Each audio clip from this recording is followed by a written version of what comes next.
Assalamualaikum warahmatullahi wabarakatuh. Waalaikumsalam warahmatullahi wabarakatuh. Kita udah masuk seminggu terakhir, Ustaz. Masya Allah. Gak kerasain cepat sekali. Iya, dan tentu salihat yang masih terus menyimak ya kisah-kisah orang soleh ini, mudah-mudahan tetap terus mendapatkan inspirasi-inspirasi berharga dari kisah-kisah orang mulia yang kita ceritakan. Maka ini di 10 hari terakhir Ramadan tentu juga kita gunakan untuk menguatkan semangat kita dalam beribadah, dalam menyongsong Lailatul Qadar, dalam beriktikaf mungkin sebagiannya, atau juga ada yang sudah mulai mau mudik ini Iya, seminggu terakhir nih biasanya. Betul, udah mulai libur. Udah mulai libur, ya. Lanjut, Ustaz, kita mau bahas siapa nih, Ustaz? Ini jarang diceritakan.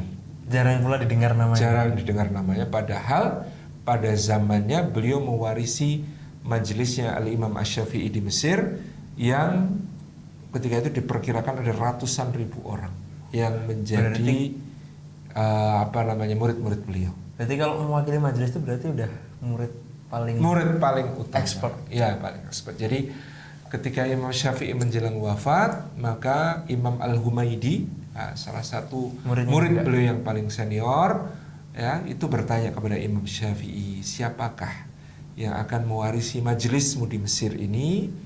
Karena kami khawatir sepeninggalmu nanti akan ada orang yang berselisih pendapat. Siapa yang berhak duduk di majelismu? Maka Imam Syafi'i mengatakan tidak ada yang berhak duduk di majelisku selain Abu Ya'qub Yusuf Al-Buwaiti. Namanya Abu Ya'qub Yusuf bin Yahya Al-Buwaiti. Beliau asli Mesir. Dahulu sebelum kedatangan Imam Syafi'i di Mesir, maka beliau adalah seorang ulama bermadhab Maliki. Nah, ketika Imam Syafi'i hadir di Mesir, beliau banyak berdialog, banyak berdiskusi, sampai akhirnya menjadi murid utama Imam Syafi'i yang sangat diutamakan oleh Imam Syafi'i. Ya, bahkan kemudian ditunjuk untuk meneruskan majelisnya. Jadi Imam Syafi'i itu sudah memberi firasat sejak awal tentang murid-muridnya. Ketika beliau menjelang wafat itu, murid-muridnya dipanggil, diajak ngobrol. Ketika melihat Imam Buwaiti dan Imam Al-Muzani yang waktu itu menghadap bersamaan, Imam Syafi'i itu melelehkan air mata dan mengatakan, bersabarlah kalian, karena engkau ya Al-Muzani akan menjadi penyebar madhabku, tetapi engkau akan mati karena berdebat.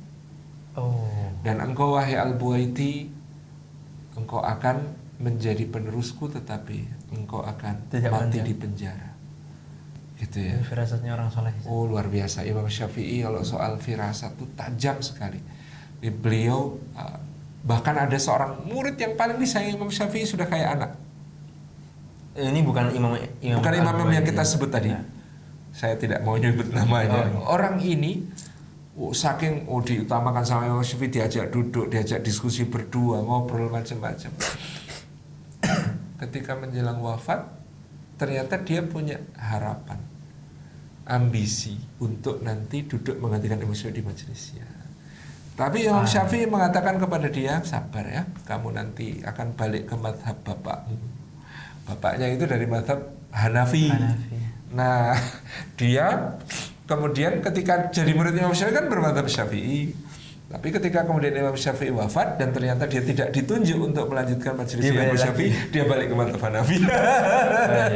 Jadi luar biasa. Semua hal itu Imam Syafi'i itu firasatnya sangat tajam, termasuk tentang nasib murid-muridnya ini. Dan Imam Al-Buwaiti, murid yang istimewa ini, kemudian harus menanggung beban yang sangat berat sepeninggal Imam Syafi'i menjadi seorang mufti di Mesir dan mengajar di majelis Imam Syafi'i yang dulu diceritakannya Imam Syafi'i itu kalau bermajelis pada subuh itu majelis Quran, habis itu majelis tafsir dan bahasa.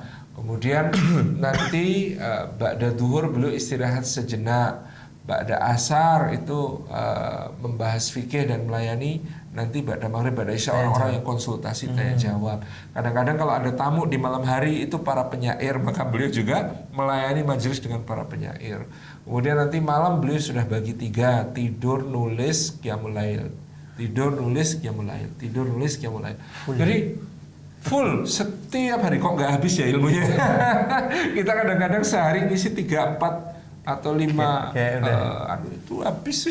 Apa ngomong apa lagi, tenaganya juga, tenaga habis ya, otak rasanya sudah bolong. Ada yang hilang gitu. Itulah Imam Syafi'i dengan keluasan ilmu yang luar biasa. Dan Imam Abu Yusuf Ya'qub Al-Buwaiti mewarisi semua itu. Dan beliau itu punya aktivitas yang menarik dibandingkan ulama-ulama lain yang sezaman. Apa sih? Beliau mendirikan lembaga nahi mungkar. Kalau sekarang Muhammadiyah. Mungkin kayak FPI. Ya. Karena apa? Karena tugasnya itu memang mencegah kemaksiatan, bekerja sama dengan pemerintah dan aparat Mesir. Jadi bersama syurtah itu Imam Al-Buwaiti itu bersama masyarakat, bersama murid-muridnya itu mencegah terjadinya berbagai kemaksiatan, mencegah terjadi berbagai kemungkaran, sweeping. Tapi bersama pemerintah, beropiok tempat yang bikin minuman keras, ya, tempat mabuan, tempat perzinaan, tempat perjudian, itu biasa. Itu Imam Buwaiti. Jadi kalau zaman sekarang ada ulama yang modelnya begitu, dulu sudah ada gitu ya, sudah ada. Itu Imam Al-Buwaiti itu juga memang modelnya beliau sedemikian itu. Jadi beliau senang dengan aktivitas itu. Kan ada ulama yang senangnya ngajar ada ulama yang senangnya ya ngajak majlisan ya, zikir-zikir, sholawat gitu aja udah gitu kan. Ada yang model Imam Al-Buwaiti. Ada yang model Imam Buwaiti ini yang mau turun ke lapangan ikut gropio itu, ikut kemudian membubarkan kemaksiatan dan sebagainya. Itulah Imam Al-Buwaiti yang khas ya, muridnya Imam Syafi'i yang luar biasa. Nah, Imam Al-Buwaiti ini juga ternyata sempat menulis sebuah kitab. Kitabnya itu kemudian disebut Mukhtasar Al-Buwaiti. Nah, kitab Mukhtasar Al-Buwaiti ini dilihat-lihat oleh para ulama, sekarang diteliti oleh Profesor Dr. Muhammad Ali Al-Qurahdagi, ya, beliau sekjennya Ikatan Ulama Muslim Sedunia. Itu hasil penelitian beliau menyatakan kitab Mukhtasar Al-Buwaiti itu menjadi ringkasan dari kitab Al-Umnya Imam Syafi'i. Tetapi juga beliau menambahkan rincian-rincian yang belum ada di kitab Al-Um. Juga beliau menambahkan ijtihad beliau sendiri terhadap persoalan-persoalan yang khas di Mesir, Afrika Utara sampai Maghrib, yang mungkin pada waktu itu belum ditanyakan kepada Imam Syafi'i, karena Imam Syafi'i di Mesir tidak terlalu lama. Gitu. Jadi Imam Al-Buwaiti ini menulis satu kitab yang sangat berharga. Qadarullah wa masya'fa'al. Kitab ini ada dalam bentuk manuskrip berusia 1200 tahun. Dan belum pernah diterbitkan sepanjang masa ini.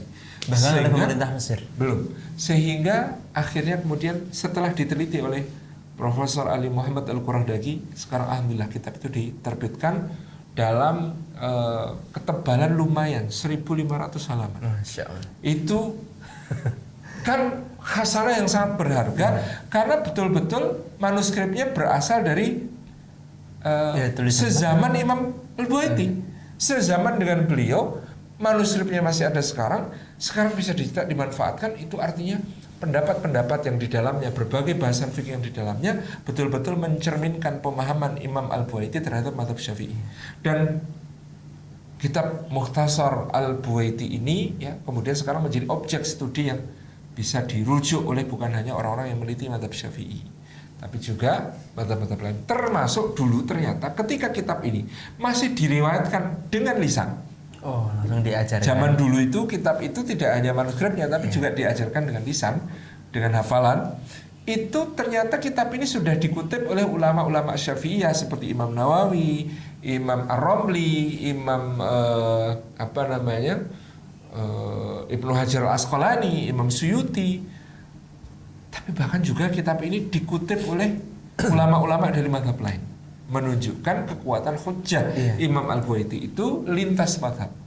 Jadi sebagai muridnya Imam Syafi'i, beliau bisa menguasai ilmunya Imam Syafi'i sekaligus mengembangkan mazhab Syafi'i sampai taraf yang sangat signifikan. Maka tidak salah firasat Imam Syafi'i kalau beliau menunjuk Imam Al-Buwaiti ini sebagai penggantinya yang meneruskan majelisnya, mengajar di majelisnya.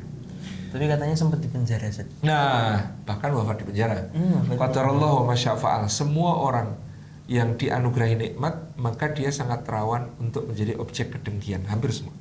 Ya artinya kalau mau tidak didengki ya jangan dapat nikmat. Ya, orang dapat nikmat pasti akan didengki, pasti ada yang nggak seneng, pasti ada orang yang iri dan lain sebagainya. Qadarallahu wa syafa'al. Ya terkait juga pada waktu itu ya gubernur di Mesir ternyata sangat banyak merujuk kepada Imam Al-Buwaiti selaku pemimpin mazhab Syafi'i di Mesir. Nah, orang yang tersingkir sebelumnya, yang sebelumnya jadi rujukan, sebelumnya kalau ada apa-apa ditanyain, dikonsultasikan, itu namanya Imam Abu Laith Al-Hanafi. Nah, Imam Abu Laith Al-Hanafi qadarullah merasa tersingkir, merasa terpinggir. Mazhab Hanafi pun di Mesir menjadi terancam bagi dia. Diduakan. Duh, gimana caranya? Akhirnya kemudian pada waktu itu bertepatan dengan fitnah khalqil Quran, fitnah kemakhlukan Al-Quran yang difahami oleh orang-orang Mu'tazilah.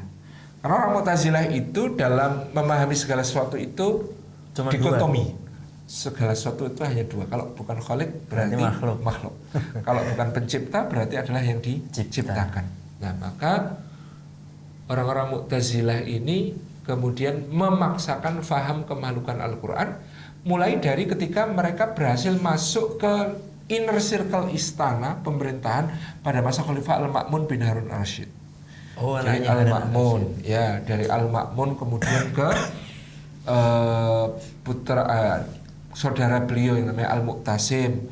Jadi dari Al-Mu'tasim ke putra yang namanya Al-Wathiq Billah. Ya, jadi khalifah-khalifah ini kemudian membawa faham kemakhlukan Al-Quran sebagai simbol progresivitas keilmuan. Karena orang-orang Mu'tazilah ini sangat rajin menerjemahkan filsafat Yunani, ilmu-ilmu matematika dari India, kemudian berbagai ilmu dari Mesir, dari Romawi dan lain sebagainya untuk menjadikan Baitul Hikmah yang dulu dibangun untuk menjadi pusat ilmu pengetahuan itu ya menjadi betul-betul pusat ilmu pengetahuan yang bukan hanya untuk umat Islam tapi untuk seluruh dunia, ambisi mereka.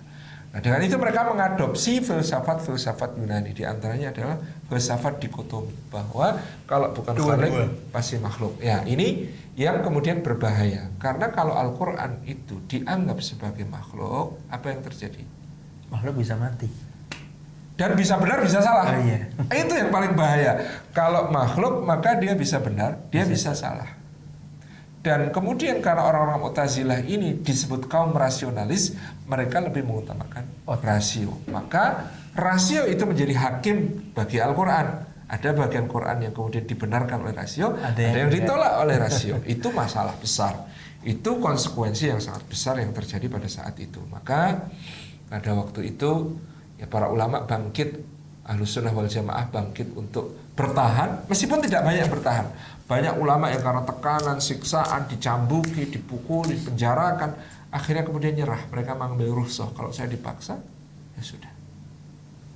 Kecuali beberapa ulama, termasuk di Baghdad yang istiqomah adalah Imam Ahmad bin Hanbal. Dan itu juga sudah difirasatkan Imam Syafi'i. Maka tiap kali mengunjungi Imam Ahmad itu Imam Syafi'i itu doakan yang baik gitu ya, nepuk-nepuk, muat-muatkan, karena dah firasat nanti kamu akan mengalami tribulasi yang luar biasa, fitnah yang luar biasa. Nah, kalau Imam Ahmad bin Hanbal itu ditahan oleh pemerintahan Al-Ma'mun, ya, kemudian Al-Mu'tasim, kemudian Al-Wathiq. Jadi kalau yang Mu'tazilah 3 ini. Nanti yang keempat Al-Mutawakkil Allah, kembali Ahlu Sunnah, bahkan terlalu memuliakan Imam Ahmad sampai Imam Ahmad itu jaga jarak betul. Jadi Imam Ahmad itu dikatakan dia selamat dari penjaranya Al-Ma'mun, dari cambuknya Al-Mu'tasim, kemudian dari pukulannya Al-Wathiq, dan dari dunia yang dipersembahkan oleh Al-Mutawakkil. Imam Ahmad selamat semua. Jadi 4 ujian. 4 ujian dalam hidup beliau, luar biasa. Nah, Imam Ahmad itu dipenjarakannya di penjara atas. Dari atas penjara beliau masih bisa menyaksikan penduduk kota itu. Ceritanya beliau waktu itu mengatakan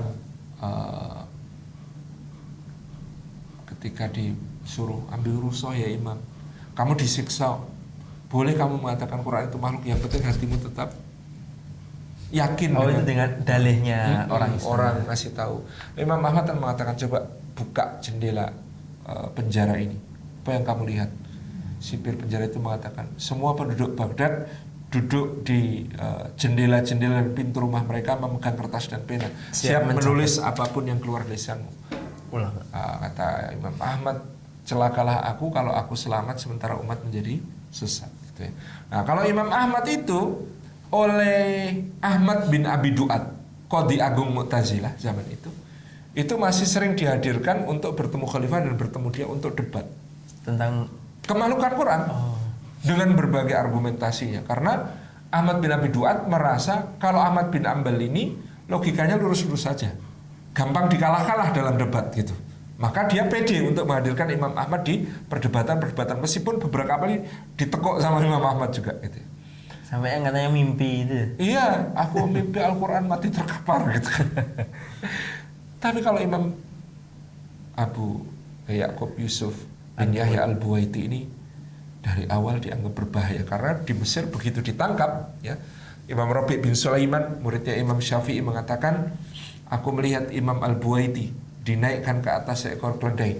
Di leher beliau ada belenggu seberat 40 pon, berarti 20 kilo kan. Di tangan beliau ada belenggu seberat 40 pon juga. Dan di kaki beliau dirantai dengan bandul-bandul seberat 40 pon juga. Kayak di film-film. Kayak di film-film serem gitu ya. Kemudian ketika beliau sudah duduk di atas keledai, penduduk Mesir keluar semuanya menangis melihat beliau. Beliau mengatakan begini, sesungguhnya Allah Subhanahu wa ta'ala berfirman dalam Al-Quranul Karim, Ar-Rahman Allamal Quran Khalaqal Insan Allamahul Bayan. Allah mengatakan, Ar-Rahman, zat yang maha pengasih, mengajarkan Quran, menciptakan manusia. Kalau Quran makhluk, kenapa Allah tidak mengatakan Khalaqal Quran, Khalaqal Insan? Dan aku akan mengatakan kepada Al-Wasiq nanti kalau aku dipertemukan, sesungguhnya Allah menciptakan alam semesta dengan berfirman kun. Kalau Allah menciptakan dengan perantaraan ciptaan, maksudnya Allah dari yang demikian. Kun itu kan langsung kalimat Allah. Kalau itu dianggap makhluk, masa makhluk melahirkan makhluk? Masa makhluk menciptakan makhluk? Wah, begitu dengar, maka Qadhi Qadhi tinggi Mesir, hakim tinggi Mesir mencatat semua ucapannya Imam Ahmad bin Hanbal, Imam Al-Buwaiti dicatat. Kok pintar banget ini mewarisi kecerdasannya Imam Syafi'i, ini bahaya ini. Dikirimlah surat kepada Ahmad bin Abi Duat, Qadhi Agung Mu'tazilah. Begitu Qadhi Agung Mu'tazilah baca itu, dia membantah faham kemakhlukan Quran dalam 2 kalimat dan kita selesai, nggak bisa bantah. Habis kita. Akhirnya kemudian diputuskan begitu nanti sampai Baghdad, jangan sampai dia ketemu khalifah, jangan sampai ketemu saya, masukkan penjara bawah tanah. Sampai nggak berani nemuin. Sampai nggak berani nemuin. Pasti kalah adu argumen. Karena kalah adu argumen sama Imam Buwaiti. Orang Mu'tazilah ketakutan semua kalau adu argumen sama Imam Al-Buwaiti. Wah, ini lebih ngeri daripada Ahmad bin Hanbal. Ahmad bin Hanbal masih kita bisa hadapi dengan logika-logika kita. Orang ini Al-Buwaiti sekali ngomong habis kita. Akhirnya kemudian Imam Al-Buwaiti dimasukkan ke dalam penjara di Baghdad, sampai beliau itu yang paling berat dalam penjara itu kesulitan mencari waktu sholat karena nggak pernah lihat matahari selama berbulan-bulan. Akhirnya patokannya apa? Patokan untuk menentukan waktu sholat itu suara cambuk. Kalau saya pagi dicambuk pagi itu berarti fajar sudah menyingsing. Apa namanya, berarti matahari sudah menyingsing. Sebelum itu adalah waktu subuh. Kalau saya dicambuk di siang hari, saya masih punya waktu untuk sholat duhur. Kalau saya dicambuk di sore hari, begitu selesai itu berarti waktu maghrib. Kalau saya mau dihadap waktu dicambuk di waktu malam, itu berarti ba'da isya. Sampai begitu menentukan waktu itu. Karena saking luar biasanya, dia nggak pernah lihat matahari. ini cambukan ini kira-kira jam sekian, ini cambukan ini kira-kira jam sekian. Dan Sampai tiap hari ya? Dan tiap hari. Dan beliau tiap ngitung-ngitung, ini kira-kira hari Jumat. Ngitung kira-kira hari Jumat, kemudian beliau itu bersihkan bajunya karena di situ tidak disediakan air, tidak disediakan tempat untuk bersuci, mandi dan sebagainya. Akhirnya kemudian beliau setelah membersihkan diri itu, dia mendekati pintu penjara, kemudian mengatakan, bolehkah aku sholat Jumat? Kemudian dikatakan, Anda tidak boleh keluar. Imam Al-Buaiti mengatakan, ya Allah, aku telah memenuhi panggilanmu, tapi mereka menghalangiku. Gitu. Sampai satu hari beliau berhasil menyelundupkan satu tulisan di atas sobekan bajunya, ditulis dengan darah, untuk dikirim ke Mesir kepada seorang ulama yang namanya Imam Abu Bakar Al-Asom, murid Imam Syafi'i juga. Tulisan Imam Al-Buaiti di dalam kain yang ditulisi dengan darah itu berbunyi, sesungguhnya aku ditimpa sebuah ujian yang berat, sehingga aku kesulitan untuk melaksanakan sholat dan menjalankan ibadah kepada Allah. Doakanlah untukku, wahai penduduk Mesir, dengan doa kebaikan. Cuma begitu.